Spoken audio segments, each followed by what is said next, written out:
क्या आप जानते हैं ताजमहल बिना सीमेंट का और उसकी नींव लकड़ी की है।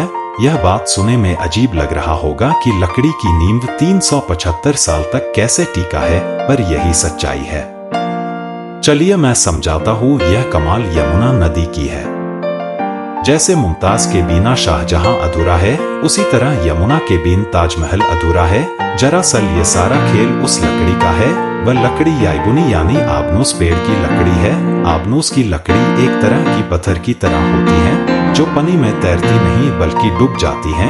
और यह लकड़ी की खासियत यह है कि इसमें दीमक नहीं लगती। और जरूरी बात, अगर आबनूस की लकड़ी में परमानेंट 35 से 40% नमी बनी रहे तो कभी खराब नहीं होता। ताजमहल की केस में भी यही है। नींव में लगे होने के कारण पर्याप्त मात्रा में नमी मिल जाती है, इसलिए वह लकड़ी पत्थर से भी अच्छी तरह जम जाती है और कभी खराब नहीं होती। तो अब पत्थर ही नहीं है तो सीमेंट की जरूरत ही नहीं है। लेकिन अब सोचने वाली बात यह है कि नींव की ऊपर तो सारा पत्थर ही है ना, उसका क्या। जब बात हो रही सीमेंट बिना इतना बड़ा ताजमहल कैसे बना, तो पहले सीमेंट कब बना और उसका इतिहास जान लेते हैं। सीमेंट का आविष्कार जोसेफ एस्पिन ने 1811 में पोर्टलैंड सीमेंट के लिए एक पेटेंट लिया था।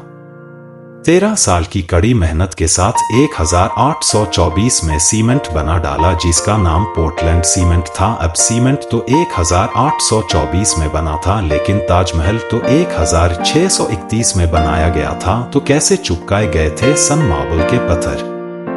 उस समय वह पत्थर को चिपकाने के लिए या आधारशिला बनाने के लिए खास तरह का मटेरियल बनाया गया था। और ताजमहल बनाने के लिए सिर्फ पत्थर ही नहीं बल्कि कई तरह के स्टोन का भी प्रयोग किया गया था, जैसे कि अकीक, येमेनी, लाजवाब, मूंगा, सुलेमानी, लहसुनिया का इस्तेमाल किया गया था। और इसमें अल्ट्रा रेयर स्टोन भी यूज किया था, जैसे कि तिलाई, पाइजर, अजूबा, खाटू आदि का प्रयोग किया था। और रिसर्च के द्वारा बताया गया है कि ताजमहल को नींव के लिए एक अलग तरह का घोल बनाया गया था, जिसका नाम सरूज बताया गया है। इसके अलावा हंस में चिकनी मिट्टी, गुड़, बताशे, बेलगिरी का पानी, उड़द की दाल, दही, जूट, कंकर, गोंद आदि को मिक्स करके खास तरह का घोल तैयार किया गया था। इसके साथ ताजमहल का निर्माण हुआ था और इसकी मदद से यह इतना मजबूत हुआ कि कई साल बाद भी ताजमहल भूकंप, बारिश आदि का भी मुकाबला कर रहा है। ताजमहल एक प्यार की निशानी ही नहीं